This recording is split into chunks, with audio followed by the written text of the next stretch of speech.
لا إله إلا الله محمد رسول الله. الحمد لله نحمده ونستعينه ونستغفره ونؤمن به ونتوكل عليه ونعوذ بالله من شرور أنفسنا ومن سيئات أعمالنا. من يهده الله فلا مضل له ومن يضلله فلا هادي له. ونشهد أن لا إله إلا الله وحده لا شريك له. ونشهد أن سيدنا ومولانا محمدا عبده ورسوله. أما بعد فأعوذ بالله من الشيطان الرجيم. بسم الله الرحمن الرحيم. إذا الشمس كورت وإذا النجوم انكدرت وإذا الجبال سيرت وإذا العشار عطلت وإذا الوحوش حشرت وإذا البحار سجرت. یہ سورہ تکویر ہے، مکی صورت ہے، ہجرت سے پہلے نازل ہوئی. ان میں 29 آیتیں ہیں. ترتیب کے اعتبار سے 81 نمبر کی صورت ہے اور نزول کے اعتبار سے 7 نمبر کی صورت. اللہ رب العزت ارشاد فرماتے ہیں کہ شروع اللہ کے نام سے جو سب پر مہربان ہے، بہت مہربان ہے. جب سورج لپیٹ دیا جائے گا اور جب ستارے ٹوٹ ٹوٹ کر گر گڑیں گے اور جب پہاڑوں کو چلایا جائے گا اور جب 10 مہینے کی گابھن اونٹنیوں کو بھی بیکار چھوڑ دیا جائے گا اور جب وحشی جانور اکٹھے کر دیے جائیں گے اور جب سمندروں کو بھڑکایا جائے گا. اس صورت میں قیامت، آخرت، جنت، جہنم کے متعلق ابتدا میں 12 چیزوں کا ذکر ہے. ان 12 چیز میں پہلے 6 چیزیں جو بیان کی گئی وہ پہلے سور جب پھونکا جائے گا، یعنی دنیا بھی قائم ہوگی اور قیامت جب آئے گی بالکل، اس وقت سور پھونکا جائے گا. فرشتہ جب سور پھونکے گا تو اس وقت جو ہے کیا حالت ہوگی، ان حالات کو اس میں سے 6 چیزوں کو ذکر کیا. اور پھر اس کے بعد جب دوسرا سور پھونکنے کے بعد جو حالات آئیں گے، اس کے اندر جو چیزیں پیش آنے والی ہے ان کو 6 چیزوں کو ذکر کیا. تو یہاں پہلی 6 چیزیں جو ذکر کی گئی وہ ان آیات میں بیان کی گئی. اس میں پہلی آیت میں اذا الشمس کورت جو بیان کیا، اللہ فرماتے ہیں کہ جب سورج لپیٹ دیا جائے گا. لپیٹنے کو عربی میں تکویر بھی کہتے ہیں، اس وجہ سے اس سورت کا نام سورۃ التکویر ہے. سورج کس طرح لپیٹ دیا جائے گا، اس کی اصل حقیقت تو اللہ کو معلوم ہے، لیکن اس کا ظاہری مطلب یہ ہے کہ سورج کو بے نور کر دیا جائے گا، اس کی روشنی ختم ہو جائے گی. اس وجہ سے بعض حضرات نے اس کا ترجمہ کیا ہے کہ جب سورج بے نور ہو جائے گا، اور دوسرا ترجمہ اس کا ہوتا ہے کہ جب سورج لپیٹ دیا جائے گا.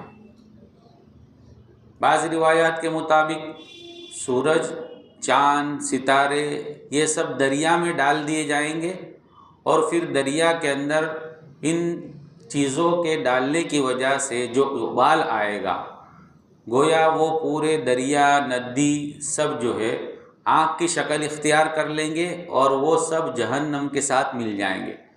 گویا اب جہنم کو بالکل بھڑکایا جائے گا اور تیز کر دیا جائے گا، چونکہ اب قیامت آ چکی ہے، جزا اور سزا کا وقت آ چکا ہے، اب جہنم میں ڈالنے کا وقت ہے.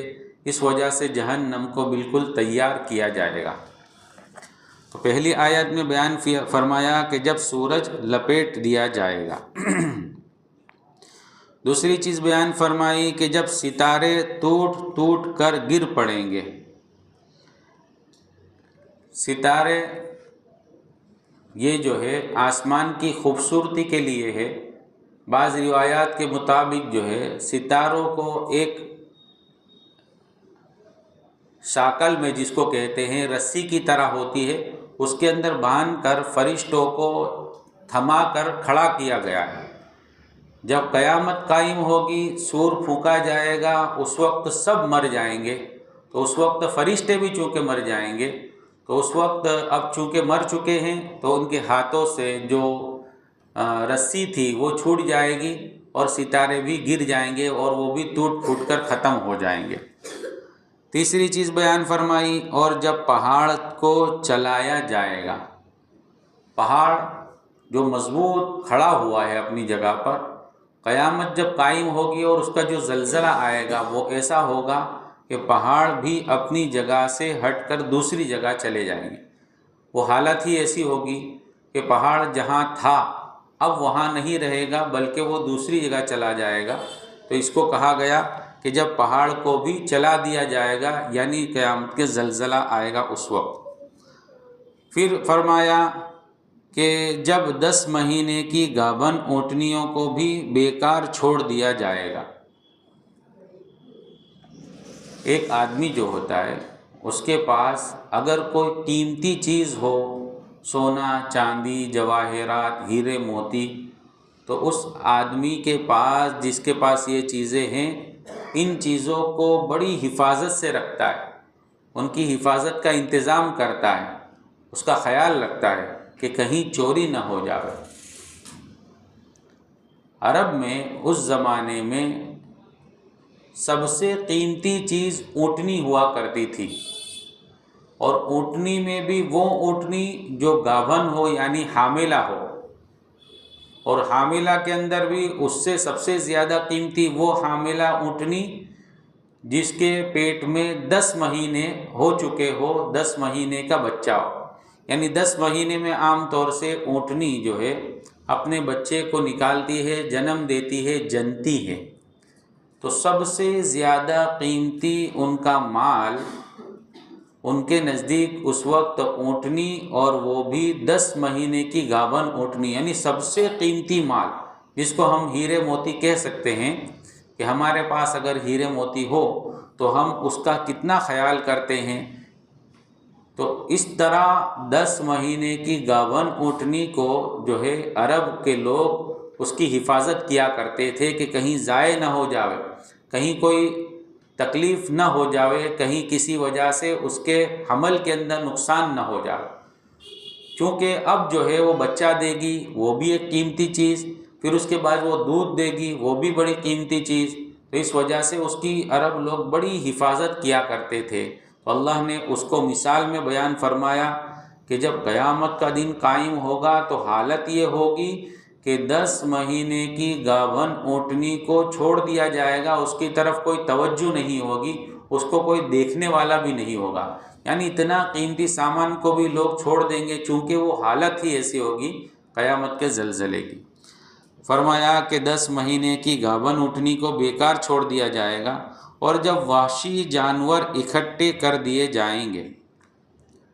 وحشی جانور اکٹھے کر دیے جائیں گے۔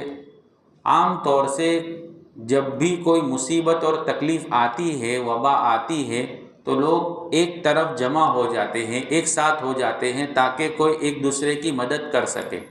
تو وحشی جانور جو پھاڑ کھانے والے جانور ہیں، وہ بھی قیامت کا جب زلزلہ آئے گا تو حالت یہ ہوگی کہ گھبراہٹ کے مارے وہ بھی ایک جگہ جمع ہو جائیں گے، اور وہ بھی ایک دوسرے کے فکر میں رہیں گے کہ یہ کیا ہو رہا ہے۔ تو اس کو اللہ نے مثال میں بیان فرمایا کہ وحشی جانور اکٹھے ہو جائیں گے، اور جب سمندروں کو بھڑکایا جائے گا، یعنی قیامت کے دن سمندر، جیسا کہ اس سے پہلے بھی صورت میں ذکر ہوا کہ سمندر کا پانی جو میٹھا ہوگا اور کھارا پانی، یہ سب ایک طرف ہو جائے گا، ایک ساتھ میں مل جائے گا، اور اس کے اندر جو ہے آگ لگ جائے گی اور جہنم کے ساتھ وہ مل جائے گا۔ تو یہاں اس کو بھی ذکر کیا کہ جب سمندر کو بھڑکایا جائے گا۔ یہ 6 چیزیں تو وہ ہوئی جو سور پھونکنے کے وقت، پہلا سور پھونکنے کے وقت ہوگی۔ اس کے بعد کی جو چیزیں ہیں وہ دوسرے سور پھونکنے کے بعد، یعنی پہلے سور کے بعد جب سب مر جائیں گے، پھر ایک مدت کے بعد دوسرا سور پھونکا جائے گا اور پھر دوبارہ سب زندہ ہوں گے، اور پھر اس کے بعد کیا حالات آئیں گے اس کو اللہ نے آگے بیان کیا، جس کو انشاءاللہ ہم پھر سنیں۔